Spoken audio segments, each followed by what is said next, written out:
cả anh em DOMINO mình đã lên xong mua STB Cacbon có tiêu sẵn cho mọi người ha.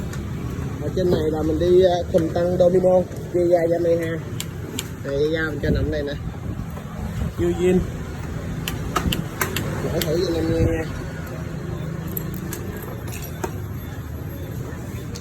Đây nè.